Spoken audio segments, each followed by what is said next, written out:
Hello friends, नमस्कार। मेरा नाम है राकेश और मैं मैथ स्टडी पॉइंट में आप सभी का स्वागत करता हूं। दोस्तों, इस वीडियो में हम बताने वाले हैं वास्तविक संख्या से संबंधित। सबसे पहले ये बता दें कि आज 1 जुलाई है और 1 जुलाई से यह बैच आरंभ हो रहा है।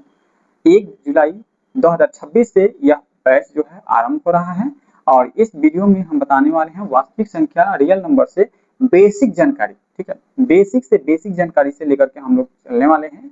तो आप लोग फटाफट अपने दोस्तों में इस वीडियो को शेयर कर दीजिए, लिंक को शेयर कर दीजिए और ज्यादा से ज्यादा जुड़ करके देखिए।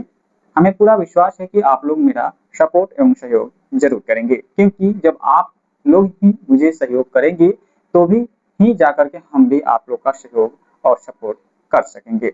तो चलिए शुरू करते हैं दोस्तों। आज का टॉपिक है वास्तविक संख्या। क्या है वास्तविक संख्या, रियल नंबर क्या है, इसको जानने का प्रयास करेंगे। उससे पहले कुछ यहाँ पे 15 को टॉपिक दिया हुआ है, ठीक है, छोटा छोटा, इसको बेसिक जानकारी। तो पहले इसको हम जानकारी प्राप्त कर लेते हैं, जो कि क्लास 5 से ही इसको पढ़ाया गया है, लेकिन एक बार हम फिर से रिवीजन करा देते हैं। क्लास 5 से लेकर के 12 आगे तक पूरा आपको साथ देने वाला है, तो इसको हम फटाफट इस वीडियो में जानकारी प्राप्त कर लेते हैं। ठीक है, पहला है दोस्तों आपका संख्या। संख्या क्या है? संख्या क्या है सरल भाषा में समझेंगे कि किसी वस्तु को जब हमें गिनना पड़ता है, जैसे किसी वस्तु को हमें गिनना है तो कहाँ से शुरू करते हैं? 1 2 3 4 इस तरह काउंट करते हैं ना, काउंट करते हैं। तो काउंट करते हैं, उसी को हम क्या कहते हैं? संख्या कहते हैं। ठीक है, जिसकी सहायता से किसी वस्तु को गिना जा सके उसे हम क्या कहते हैं? संख्या कहते हैं। ठीक है, किसी वस्तु, मान लीजिए किसी कोई 5 वस्तु है, चाहे 3 वस्तु है, इसको हमें गिनना होगा तो कहाँ से शुरू करेंगे? 1 2 3। ठीक है, यही जो गिनती शुरू कर रहे हैं इसी को हम क्या कहेंगे? संख्या कहेंगे। ठीक है, चलिए, तो ये क्या हो गया? प्राकृत संख्या हो गया। ठीक है, सॉरी, संख्या हो गया। एक नंबर में संख्या हो गया। ठीक है, संख्या। दूसरा प्रश्न क्या है? दूसरा है आपका प्राकृत संख्या। प्राकृत संख्या क्या होता है? तो समझिए, जब हम गिनती को शुरू करते हैं तो कहाँ से शुरू करते हैं? 1 से पढ़ाना शुरू करते हैं ना, 1 2 3 4। ठीक है, तो यही गिनती की संख्या को ही हम क्या कहते हैं? प्राकृत संख्या क्या कहते हैं? क्या कहते हैं? प्राकृत संख्या जो है, प्राकृत संख्या किसे कहते हैं? गिनती की संख्या को ही हम क्या कहते हैं? प्राकृत संख्या कहते हैं। आप लोग ध्यान में रखिएगा। जैसे मान लीजिए किसी व्यक्ति को अगर हमें 10 रुपए देना हो तो कहाँ से गिनती शुरू करेंगे? 1 2 3 4, क्या 1 से शुरू करेंगे ना? तो 1 से शुरू करेंगे, उसी को हम क्या कहेंगे? प्राकृत संख्या कहेंगे। ठीक है, समझ में आया? चलिए, इसका नोट्स जो है हम आपको प्रोवाइड कराने का प्रयास करेंगे पीडीएफ के रूप में पूरी तरह से। ठीक है, तो अभी हम लोग केवल समझते हैं। अगला क्या है? अगला 3 नंबर जो है पूर्ण संख्या है। पूर्ण संख्या क्या है? जब किसी प्राकृतिक गिनती में के पहले शून्य का प्रारंभ हो जाता है, ठीक है, उसे हम क्या कहते हैं? पूर्ण संख्या कहते हैं। जैसे यहाँ पे देखिए हम लिखते हैं पूर्ण संख्या। क्या कहते लिखते हैं? पूर्ण संख्या। देखिए, जब तक गिनती की संख्या, जब तक प्राकृत में शून्य नहीं लगता है, वह पूर्ण संख्या नहीं बनता है। ठीक है, इस प्रकार हम कह सकते हैं कि 1 to 9 इक्वल टू क्या हो जाएगा? प्राकृत संख्या। ठीक है, और 0 इसके बाद क्या लग जाता है? 0 लग जाता है। ठीक है, तो वह पूर्ण संख्या हो जाएगा। ठीक है, जैसे यहाँ पे हम शुरू करेंगे 0 1 2 3 4 डैश डैश डैश, ये क्या हो गया? आपका पूर्ण संख्या हो गया। क्या हो गया? पूर्ण संख्या हो गया। ठीक है, तो हम किसी व्यक्ति को अगर कोई वस्तु देंगे तो प्राकृत संख्या में देंगे या पूर्ण संख्या में देंगे? किस में देंगे? तो प्राकृत संख्या में देंगे। किसी भी व्यक्ति को अगर कोई संख्या वस्तु देना होता है तो हम पूर्ण संख्या को नहीं गिनते हैं, बल्कि प्राकृत संख्या को काउंट करके देते हैं। ठीक है, नहीं तो अगर पूर्ण संख्या से हम काउंट करके देंगे तो एक वस्तु जो है ज्यादा उसको हमें दिला जाएगा। जैसे मान लीजिए किसी व्यक्ति को 4 वस्तु देना है तो हम पूर्ण अगर शुरू करेंगे तो क्या होगा? 0 1 2 3 4, तो 4 के बदले में कितना दिया जाएगा? 5 दिया जाएगा ना। लेकिन अगर हम प्राकृत संख्या से शुरू करते हैं तो 1 2 3 4, 4 वस्तु ही दिया जाएगा। इसलिए किसी व्यक्ति को अगर हमें कुछ देना पड़ता है तो हम प्राकृत रूप में देते हैं, ना कि पूर्ण रूप में। समझ में आया? चलिए, उसके बाद में है सम संख्या और विषम संख्या। ठीक है, सम संख्या और विषम संख्या। तो सम संख्या क्या होता है? जिसमें 2 से पूरा पूरा भाग लग जाता है। ठीक है, 2 से पूरा पूरा भाग लग जाता है। ठीक है, और विषम संख्या क्या होता है? जिसमें 2 से पूरा पूरा भाग नहीं लगता है। ठीक है, पूरा पूरा भाग नहीं लगेगा। ठीक है, तो वो कहलाएगा, क्या कहलाएगा? विषम संख्या। जिसमें पूरा पूरा लग जाएगा वो कहलाएगा सम संख्या। ठीक है, चलिए, जैसे हम देखते हैं यहाँ पे 8 संख्या दे देते हैं। 8 में 2 से भाग लग जाएगा ना, 2 चौका 8, 4 मतलब लग जाएगा। ठीक है, यहीं पे दे देते हैं 12, तो 12 में 2 से भाग लगेगा कि नहीं? 2 छक 12, 6 मतलब भाग लग जाएगा। लेकिन वही अगर विषम संख्या में दे देंगे, विषम संख्या होता है 5, 5 में अगर 2 से भाग लगाएंगे, ठीक है, तो नहीं कटेगा, इसका एक जो है शेषफल बच जाएगा, ठीक है, एक शेषफल बच जाएगा, तो यह हो गया विषम संख्या। जैसे दे देते हैं 9, तो 9 में क्या हो जाएगा, फिर 2 से भाग लगाएंगे तो 2 चौका 8 ही होता है, तो एक जो है आपका क्या बचेगा, शेष बच जाएगा, एक जो है क्या बच जाएगा, शेष बच जाएगा। इस प्रकार यह जो है आपका क्या हो जाएगा, विषम संख्या हो जाएगा, और ये हो जाएगा आपका सम संख्या हो जाएगा। ठीक है, क्लियर हुआ। चलिए अब इसके बाद में हम देखते हैं भाज्य संख्या और अभाज्य संख्या। पहले देख लेते हैं भाज्य और अभाज्य क्या होता है। देखिए अभाज्य संख्या और भाज्य संख्या, तो देखिए वैसी संख्या जो केवल एक और स्वयं से भाग लगे, केवल एक और स्वयं से भाग लगे वह कहलाता है भाज्य संख्या, और वैसी संख्या जो एक और स्वयं के अलावा अन्य किसी से भी भाग लगे वो कहलाता है भाज्य संख्या। जैसे देखिए, जैसे यहाँ पे हम लिखते हैं 5, देखिए 5 में क्या है, एक से भाग लगेगा, एक बचे 5, ठीक है, और 5 से भाग लगेगा 5 से कम 5, इसके अलावा किसी से भी भाग नहीं लगेगा।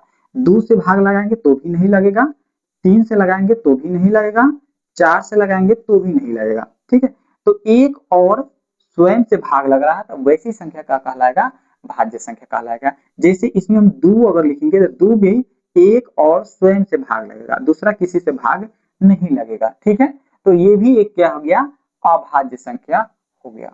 ठीक है, उसी तरह से अगर हम भाज्य की बात करें तो भाज्य संख्या वैसी संख्या होता है जिससे एक और स्वयं के अलावा अन्य किसी से संख्या से भी भाग लगता हो। ठीक है, एक और स्वयं के अलावा अन्य किसी संख्या से भी भाग लगे तो उसे हम कहते हैं भाज्य संख्या, और केवल एक और स्वयं से भाग लगे तो उसे हम कहते हैं अभाज्य संख्या।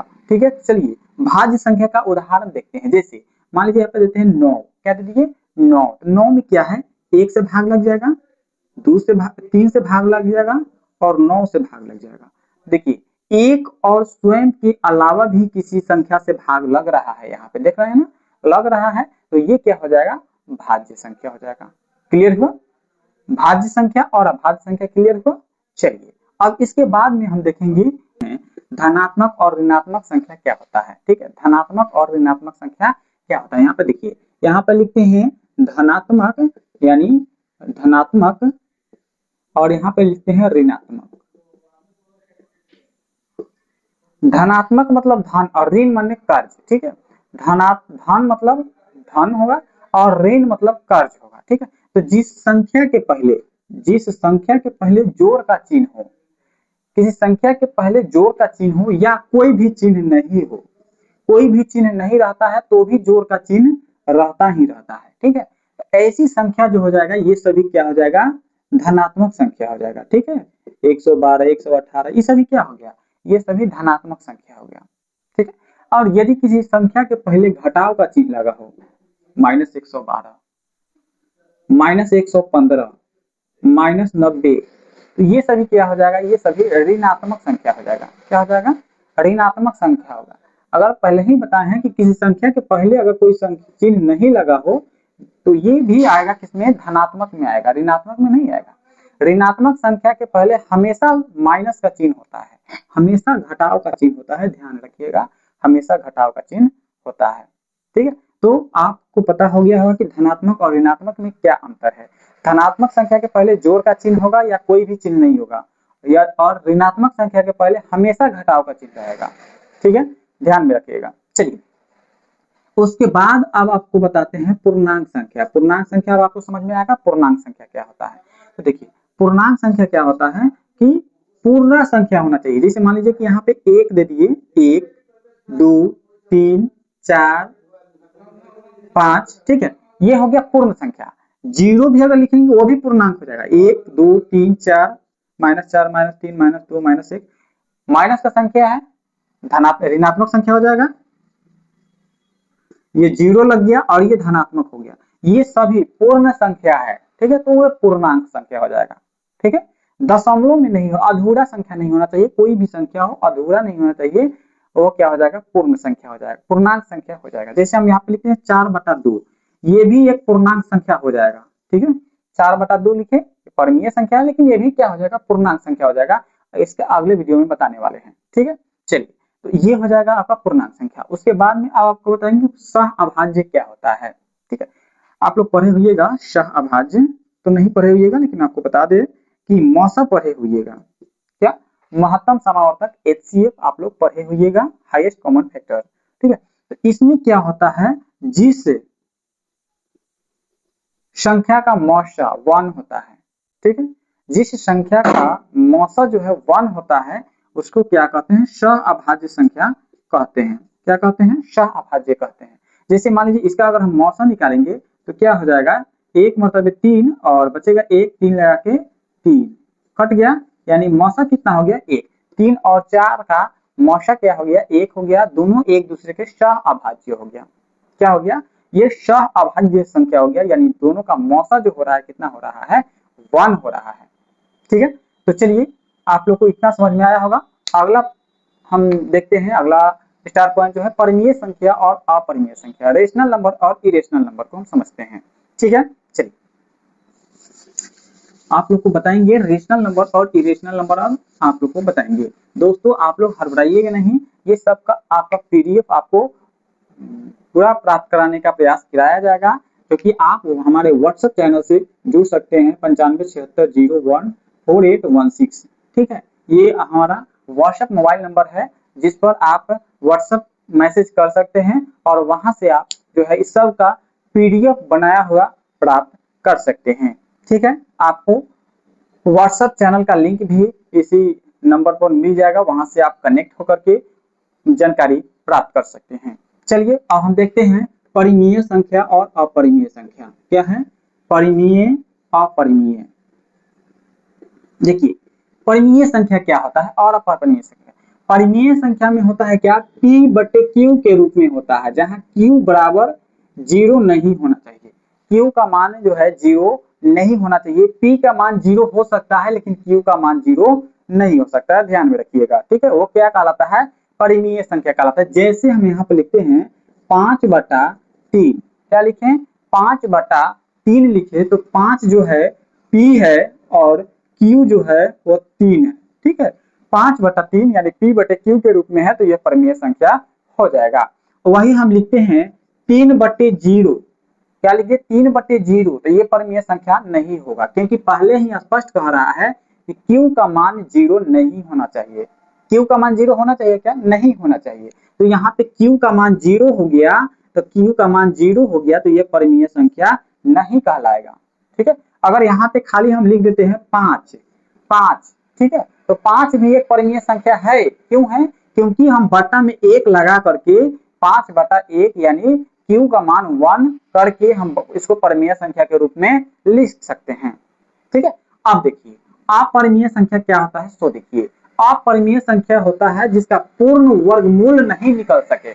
ठीक है, जिस वैसी संख्या जिसका पूर्ण वर्गमूल नहीं निकले, शॉर्टकट में हम क्या कहेंगे, अपरिमेय संख्या कहेंगे। जैसे यहाँ पे देखिए, यहाँ पे दो क्वेश्चन दिए हुए हैं, यहाँ पे बताइएगा कौन परिमेय है कौन अपरिमेय है। तो देखिए हम वर्गमूल कैसे निकालते हैं, जैसे ये है इसका गुणनखंड निकालेंगे तो गुणनखंड क्या हो जाएगा, 3 गुना 3 हो जाएगा। ठीक है, ये सभी को हम पढ़ाने वाले हैं।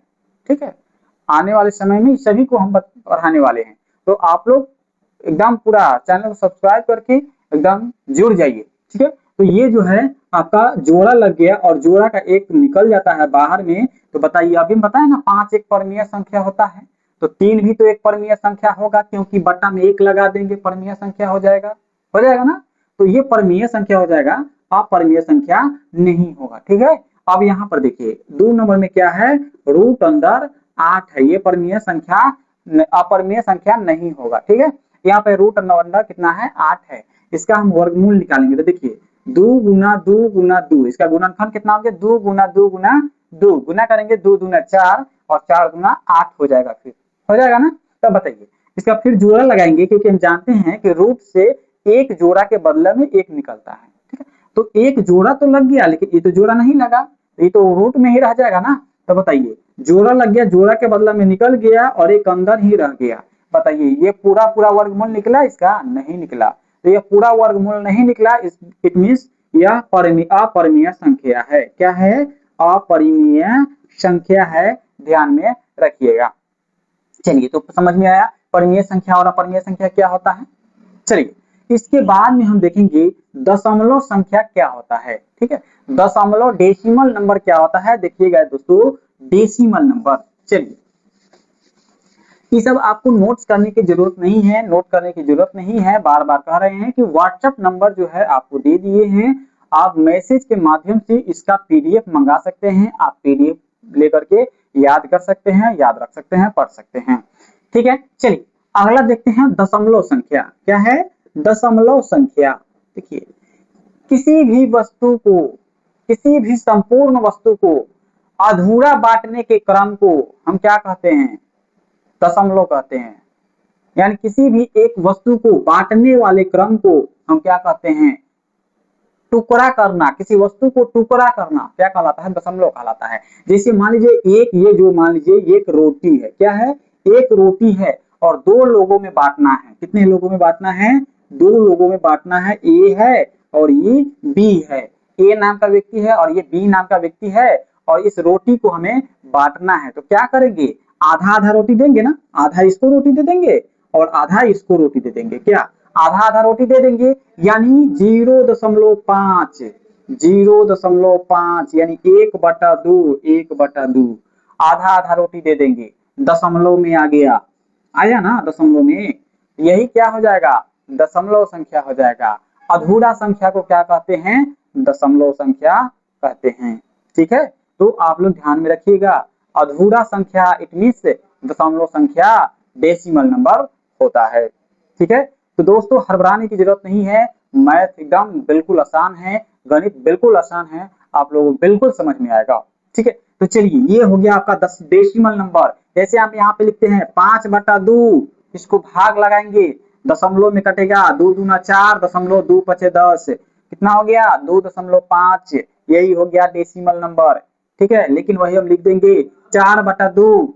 बताइए डेसिमल नंबर होगा, कटा देंगे, 2 दूना 4, देखिए ये पूरा पूरा संख्या कट गया, तो ये दशमलव संख्या नहीं होगा। ठीक है, चलिए तो ये समझ में आया होगा। अब देखते हैं शांत संख्या और अशांत, शांत आवृत्ति और अशांत आवृत्ति, जो कि क्लास 10th में, क्लास 9th में भी पढ़ना है और कई कॉम्पिटिटिव एग्जाम में भी पूछने की आशंका बनी रहती है। तो चलिए इसको भी हम लोग देख लेते हैं। लास्ट टॉपिक है मेरा शांत आवृत्ति और अशांत आवृत्ति। देखिए दोस्तों, बहुत ही इजी तरीका से पढ़ने के लिए हमारे मैथ स्टडी पॉइंट को आप लोग जल्दी से जल्दी सपोर्ट कीजिए, हमारे इस चैनल को सब्सक्राइब कीजिए और अपने दोस्तों में ज्यादा से ज्यादा शेयर कीजिए, ताकि हमें भी सहयोग मिल सके और हम आप लोग का सहयोग कर सके। चलिए दोस्तों, अगला हम देखते हैं शांत आवृत्ति, शांत आवृत्ति और अशांत आवृत्ति। ठीक है, अशांत आवृत्ति। ठीक है, तो देखिए जब हम जानते हैं भाग देते हैं किसी संख्या को, तो भाग देते हैं तो क्या स्थिति आता है। जैसे मान लीजिए कि दो भाग हम लिखते हैं, एक में लिखते हैं 3 में भाग देंगे 20 से। ठीक है, कितना दे दिए, 3 में 20 से दे दिए और इधर दे दिए 5 में 48 से। अब देखिए भाग देना है ना, भाग देंगे, 3 छक 18, बचेगा 2, ये कट जाएगा। ठीक है, फिर यहाँ पे दशमलव बैठाते हैं, यहाँ पे 0 बैठाते हैं ना। अब बताइए 3 से भाग देंगे, 3 छके 18, फिर आ जाएगा 2, फिर 0 बैठा देंगे, फिर 3 छके 18, फिर 2 आ जाएगा, 0 बैठा देंगे, फिर 3 छके 18। बताइए ये देखिए कट रहा है, नहीं कट रहा है ना, हमेशा 2 शेषफल आ रहा है, यहाँ पे बार बार रिपीट हो रहा है ना, बार बार रिपीट हो रहा है, यहाँ पे आते जा रहा है, ये कभी कटेगा नहीं, रिपीट होते चला जाएगा। ऐसी संख्या को हम कहते हैं अशांत संख्या, अशांत आवृत्ति कहते हैं। क्या कहते हैं, अशांत आवृत्ति। ठीक है, अशांत आवृत्ति कहते हैं, जो बार बार रिपीट वही संख्या हो, अशांत आवृत्ति कहलाता है। ठीक है, तो शांत किसे कहते हैं, इसको तो अशांत कह दिए, तो शांत क्या कहलाएगा। देखिए 5 अठे 5 नवा 45, कटाएंगे घटाएंगे 3, कट गया 0.0, 5 छके 30, कट गया। अब तो रिपीट नहीं होगा ना, रिपीट नहीं होगा, तो 48/5 इक्वल शांत आवृत्ति, क्या हो जाएगा, शांत आवृत्ति। और 20/3 इक्वल टू क्या हो जाएगा, अशांत आवृत्ति। ठीक है, यानी भाग यदि पूरा पूरा कट जाता है, और एक बात ध्यान में रखिएगा, दशमलव के बाद अगर 3 अंक तक अगर कट गया पूरा पूरा तो वह कट जाएगा, और नहीं कटा तो फिर कभी नहीं कटने वाला है, ध्यान में रखिएगा, वह अशांत आवृत्ति हो जाएगा। और जो 3 अंकों तक अगर कट गया तो शांत आवृत्ति, नहीं तो अशांत आवृत्ति कहलाता है। ठीक है दोस्तों, अगर 3 अंकों तक कट गया तो शांत आवृत्ति, और नहीं कटा तो अशांत आवृत्ति तो है ही है। तो दोस्तों आज के लिए इतना ही। अब इसके बाद जो है हम नेक्स्ट वीडियो में लेकर आएंगे नेक्स्ट टॉपिक को। फिर से याद दिलाना देना चाहते हैं कि मैथ स्टडी पॉइंट में बेसिक से मैथ को पढ़ाया जाएगा। आप लोग ज़्यादा से ज़्यादा संख्या में इस चैनल से जुड़े और अपने दोस्तों में भी शेयर करें, ताकि आज के लिए इतना ही। मिलेंगे नेक्स्ट वीडियो में। जय हिंद, जय भारत, जय मैथ।